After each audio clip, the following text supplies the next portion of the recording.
जब प्रदेश का मुख्यमंत्री ही किसी माफिया डॉन में के गिरोह में शामिल हो जाए तो बताइए डीजीपी खुद को कितना लाचार महसूस करेगा। और यही लाचारी कहीं ना कहीं भट्टी सर भी महसूस कर रहे थे। पलटू राम है, उन्होंने बिहार का माहौल बिल्कुल प्रदूषित करके रखा है और मुख्यमंत्री जो है वो माफिया की कठपुतली बन के रह गए हैं।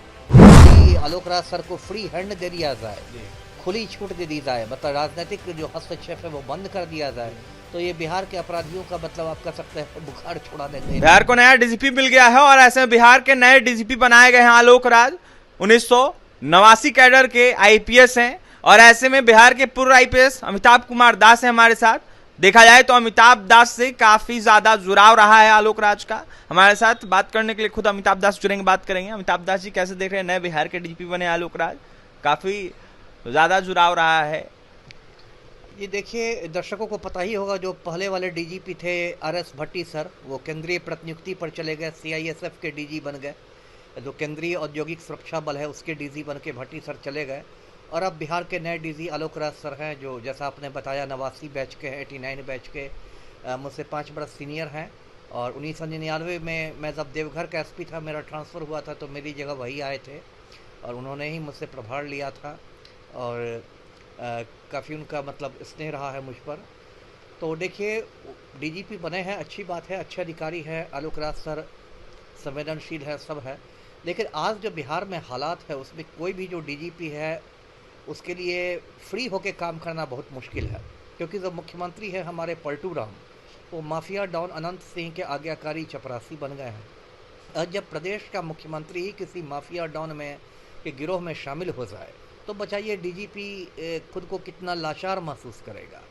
और यही लाचारी कहीं ना कहीं भट्टी सर भी महसूस कर रहे थे और उनका दम घुटने लगा था बिहार में, और इसलिए उन्होंने बिहार को अलविदा कह दिया। और अभी मुझे सूचना है कि 13 और आईपीएस अधिकारी लाइन में लगे हुए हैं केंद्रीय प्रतिनियुक्ति पर जाने के लिए। वो भी बिहार छोड़ के जाना चाहते हैं। इसके पहले जो काम्या मिश्रा है, दरभंगा की ग्रामीण एसपी, 2019 बैच की आईपीएस है, उसने भी अपना इस्तीफ़ा भेज दिया है पुलिस मुख्यालय को कि मैं निजी कारणों से आईपीएस की नौकरी छोड़ना चाहती हूँ। तो जो पलटू राम है, उन्होंने बिहार का माहौल बिल्कुल प्रदूषित करके रखा है और मुख्यमंत्री जो है वो माफिया की कठपुतली बन के रह गए हैं। ऐसी स्थिति में किसी भी डीजीपी के लिए अच्छा से काम करना एक बहुत चुनौती भरा काम है। और इसलिए मैं समझता हूँ कि आलोक सर राज सर को जो डीजीपी की कुर्सी मिली है वो एक तरह से कांटों का ताज है। ताज तो है लेकिन कांटों का ताज है। जी, क्या लगता है जिस तरीके से नए डीजीपी बने हैं उनको काम नहीं करने दिया जाएगा पूरे तरीके से बिहार में? मुझे कुछ ऐसी ही आशंका है। देखिए, मैंने पहले भी बताया है चैनलों को, ये जो बिहार का पुलिस मुख्यालय है सरदार पटेल भवन, जो पटना के बेली रोड पर है, उस पुलिस मुख्यालय में बहुत ज़्यादा गुटबंदी है। और उतनी गुटबंदी पुलिस लाइंस में सिपाहियों के बीच नहीं रहती है जितनी गुटबंदी पुलिस मुख्यालय में आईपीएस अधिकारियों के बीच है। और एक कुर्मी लॉबी है जो पुलिस मुख्यालय पर बुरी तरह हावी है। उसमें 2 कुर्मी आईपीएस है, दोनों उत्तर प्रदेश के रहने वाले हैं। और उसी कुर्मी लॉबी ने एक तरह से भट्टी सर की भी घेराबंदी कर दी थी, उनको भी काम नहीं करने दिया था। और वही कुर्मी लॉबी अब देखिएगा आलोक राज सर की भी घेराबंदी करेगी।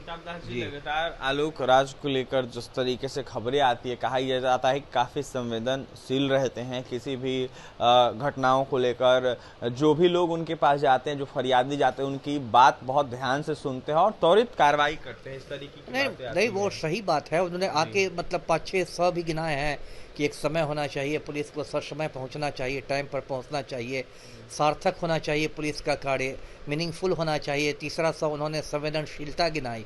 ये सब है, मैंने उनकी योग्यता पर नहीं संदेह जाहिर किया। लेकिन देखिए, मुख्यमंत्री अगर माफिया के इतना करीबी रहे, अभी आप जानते हैं कि 5-6 रोज़ पहले अनंत सिंह ने मुख्यमंत्री आवास में जाके बात की थी पलटू राम से, एक अणे मार्ग में, और एक बंद कमरे में पलटू राम के साथ अनंत सिंह की गुफ्तगू हुई थी। तो ऐसे हालत जब बिहार में है कि प्रदेश का मुख्यमंत्री माफिया डॉन के साथ बंद कमरे में गुफ्तगू करता है, तो बताइए वहाँ जो एक ईमानदार आईपीएस है उसका काम करना कितना मुश्किल है, दर्शक खुद समझ सकते हैं। जी, जिस तरीके से सवाल उठ रहे हैं, जिस तरीके से आप कह रहे कुर्मी लॉबी चलती है, जिस तरीके से नीतीश कुमार खुद माफिया डॉन के साथ बैठते हैं, आपने सवाल उठाया, तो ऐसे में जिस तरीके से अगर माफिया डॉन हावी नहीं होते हैं, नीतीश कुमार डीजीपी का काम उनके स्तर तक करने को छोड़ देते हैं, तो क्या लगता है आलोक राज क्राइम कंट्रोल कर पाएंगे बिहार में जिस तरीके से आपराधिक घटनाएं हो रही हैं? अच्छी तरह कर पाएंगे, क्यों नहीं कर पाएंगे। आलोक राज 89 बैच के, आप खुद सोचिए उनका कितना लंबा अनुभव है ना, मतलब 35 साल का उनका तो अनुभव है। मतलब कि अपराधी बाप बाप करेंगे। बिल्कुल बिल्कुल, यदि आलोक राज सर को फ्री हैंड दे दिया जाए, जी खुली छूट दे दी जाए, मतलब राजनीतिक जो हस्तक्षेप है वो बंद कर दिया जाए, तो ये बिहार के अपराधियों का मतलब आप कह सकते हैं बुखार छोड़ा देंगे, यदि बिहार की भाषा में कहें तो। देखिए बिहार में अगर पूरे तरीके से खुली छूट दी जाए डीजीपी आलोक राज को, तो कहीं ना कहीं अपराधियों का बुखार छुड़ा देंगे। और ऐसे में कई सारे सवाल उठाते हुए नजर आ रहे थे बिहार के पूर्व आईपीएस अमिताभ कुमार दास, जिस तरीके से बिहार के नए डीजीपी बने हैं आलोक राज, इसको लेकर यह साफ कहते हुए नजर आ रहे थे कि बिहार में कहीं ना कहीं देखा जाए तो कुर्मी लॉ भी काफी ज्यादा हावी हो गया है, और ऐसे में माफिया डॉन के साथ खुद नीतीश कुमार बैठते हैं। तो फिलहाल बिहार के पूर्व आईपीएस अमिताभ कुमार दास को आप सुन रहे थे, आलोक राज को लेकर तमाम अपनी प्रतिक्रिया दे रहे थे, वहीं क्या कुछ कहते हैं आपने सुना है। और भी तमाम खबरों के लिए बने हमारे साथ, बहुत बहुत धन्यवाद।